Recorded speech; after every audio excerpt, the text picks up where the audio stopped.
بسم الله الرحمن الرحيم. ځوان چې ځوانای پسې خپه کېږي نو هغه دې په دې نه خپه کېږي چې ځواني مې لغه هغه دې په دې خپه شي چې د عبادت قوت الله راکړو په هغې کې مې عبادت هغه شانونو کې ستن پکارو ځوان له په دې خفګان نه دی پکار چې د نوکرۍ وخت رانه ځي ځوان له په دې خفګان پکار دی چې د عبادت وخت رانه ځي ځکه رزق الله په هر وخت ورکوي په هر وخت به الله رزق موږ له راکوي ځوانانو واورئ الله به درنه هر وخت رزق درکوي که کینئ بلکل څه نه کوئ هم به الله رزق درکوي خو ته چې بیا بوډا شې داسې عبادت به نه شې کولی لکه په ځوانۍ کې چې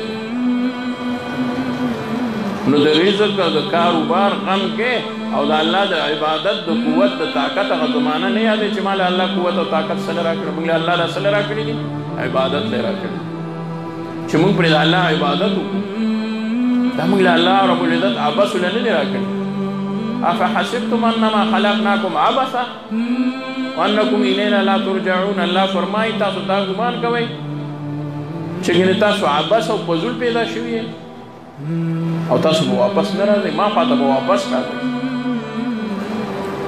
الله دې زمونږ یقین او توکل هغه د الله په ذات باندې وکړو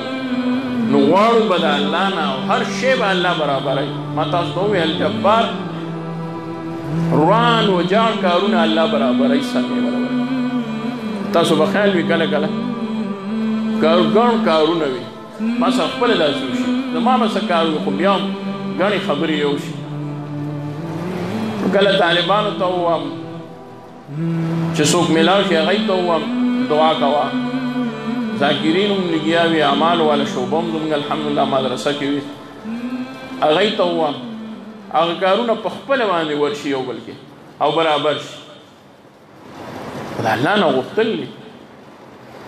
د صحابو مزاج دا و چې هغوی به په هر وخت د الله طرف ته متوجه وو زمونږ مزاج دا دی مونږ کله کله هم الله ته متوجه کوي زمونږ مزاج کې انتهایي ډېره تبدیلي راغله مقابله شوه هغه یو شان مونږ بل شان شو څومره چې مونږ دنیا ته متوجه یو دومره هغوی الله ته متوجه